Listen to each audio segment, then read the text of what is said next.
Hey guys, it's Latrice with Days as I see it for this week.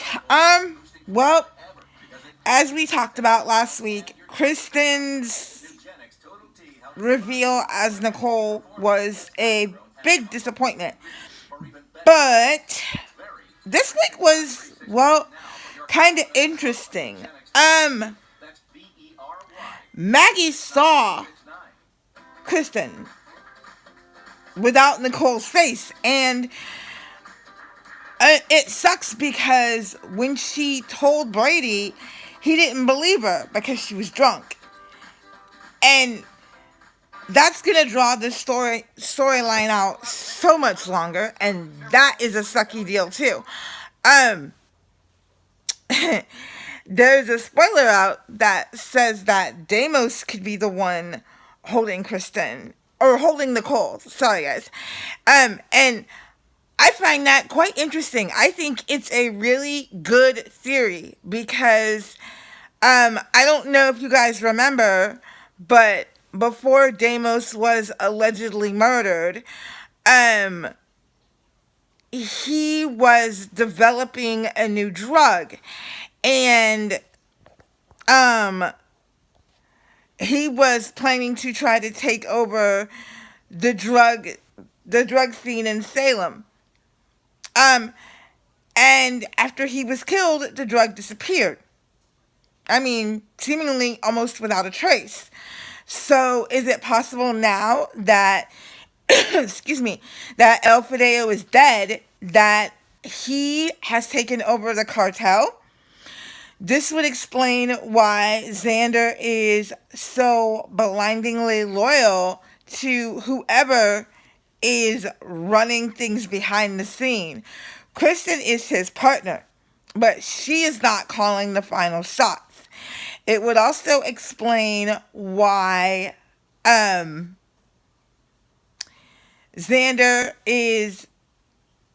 was so eager to do the bidding for Holly. You know, Kristen is great, but she hasn't exactly been the most stable on the planet. And her end game seems to be Brady. That seems to be where she's at. His end game is to destroy Titan. And Deimos seems to have had the same end game the last time he was in Salem. He wanted to take down his brother and Brady and basically the whole Kiriakis family. So it kind of makes sense that he would be the one behind the drug ring and funding Xander and Kristen's exploits around town. It would also make sense that Holly would be with her mother, her real mother, because Holly is the only thing in the world now that Nicole cares about, other than Eric. And watching Eric suffer makes Xander happy. And keeping Nicole happy, which means having her daughter there, makes Deimos happy. And it keeps Nicole quiet. It also allows for her to alienate a lot of her friends and family, which Kristen seems to be doing very good at. She's got Eric. I mean, Eric hasn't given up on Nicole, but Kristen's doing a really good job at making people believe that Nicole just hates everyone around her except Brady. When this all crashes down, though, it's going to be really huge. And it's going to be really interesting to find out if the spoiler is right and Deimos is the one holding the real Nicole. Because I believe she survived the fire. I do. I believe she survived the fire. So I'm waiting to see how this all plays out. Sadly for Will, he got some really devastating news Friday that he only has days to live. I think that diary holds the key to Will's life. Unfortunately, it's in the hands of a madman in Xander who doesn't give a crap about anyone but himself. and it doesn't look like that's going to change anytime soon. If it doesn't affect him or he can't benefit from it, Xander could care less about what happens to anyone else. My question is, why is he chasing Sarah?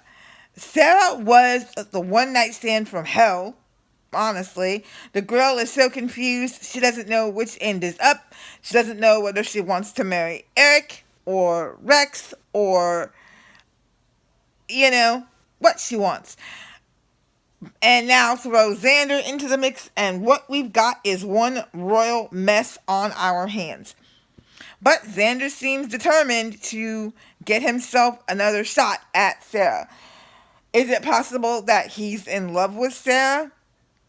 I guess anything is possible in Salem. What else? Kate and Maggie and Victor. I'm still really upset with Victor. He's not supporting his wife. Look, I get that Kate's a good businesswoman and all that jazz, but Maggie has lost everything. She thinks that Holly is dead. She's lost her son, and now she's drinking. Victor, you need to be a better husband. I'm going to continue to say this until the writers fix this mess. And I hate that they have taken Maggie and thrown her off the wagon, but I understand why. It fits in with the story. I still don't like it. Doesn't matter. Maggie has had so many years sober, and doing this to her just sucks. Kate needs to find her own man. Seriously, get your own man. Hope and Ted, could we just stop this madness right now? Right now. Ted is nowhere near the kind of guy Hope would go for. He is way too polished, way too fake, way too much. And after Aiden, you would think that Hope would have learned that sneaky men come in well-dressed packages. But unfortunately, it looks like Hope has gone back to stupid, and she seems to want to stay stuck on stupid. She doesn't want to trust Rafe. She doesn't want to listen to Eli, and everyone around her, including Will, even in his ill state, is telling her that Ted is a bad, bad, bad guy. Hope. How far do you have to fall before you listen? There is hope on the horizon, however, for Jack. That whack that Jennifer gave him on the head to help Trip escape, it looks like it may trigger some memories.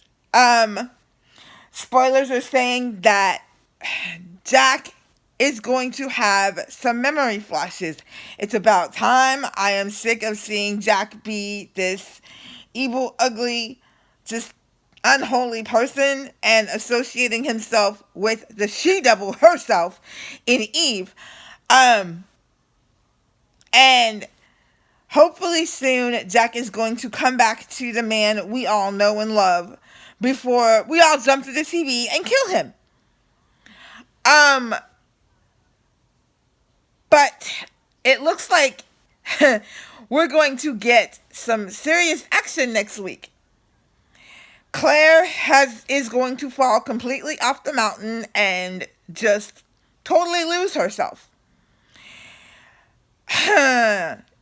It looks like we're going to see the Firebug herself, go into action yet again and set fire to the Horton cabin. I hate that they are destroying this iconic building that has housed so many memories for the Horton family. I really hope that it doesn't get burned too badly. And if it does, that the writers are smart enough to rebuild it and restore it, because this is almost as iconic as the Horton Town Square and the Brady Pub. This is like destroying part of Day's history, and it is not okay. But if it helps to solve the mystery of what happened to Sierra in the cabin in the woods, I guess we'll do what we have to do. Um, it's good though that Ben has finally triggered something in his own psyche. Hearing the music or the ringtone. I will be glad when they can put this mystery to rest and Claire is hauled off in a straitjacket. I know a lot of people don't like that, but she is as crazy as a Fruit Loop and it is time for her to go. And I also want Eve to be stopped in her evil plot to put Ben away. Listen, Eve, I get it, and I know a lot of fans are saying that Eve deserves justice for Paige's death. However, I am standing by my assertion that Ben did not kill Paige or Serena. I think Ben is responsible for one murder and 3 attempted murders. He murdered the nursemaid who delivered. I can't remember the name of Abby's son, but he murdered the nursemaid who delivered Abby's son, and he attempted to murder Will, Chad, and Abby, and he's paid the price for that. I still think that Clyde murdered Paige and Serena and somehow implanted those memories into Ben. Working with Ralph, this is extremely possible. There have also been rumors floated that Ralph is not dead. Knowing Ralph's propensity to play with life and death, I think that this is extremely possible. There's no way that Kristen could have pulled off this whole Nicole thing on her own. So I think that we are looking at some very serious, and we did see his initials on one of the doors in the warehouse in Memphis. So, ladies and gentlemen, it looks like we are looking at some serious possibilities here. But I'm glad that they're wrapping up some storylines to make room for new ones. So guys, that's it for this week. I will see you next week when we do another edition of Days as I See It. Please feel free to tell me what you think. Alright? Bye guys.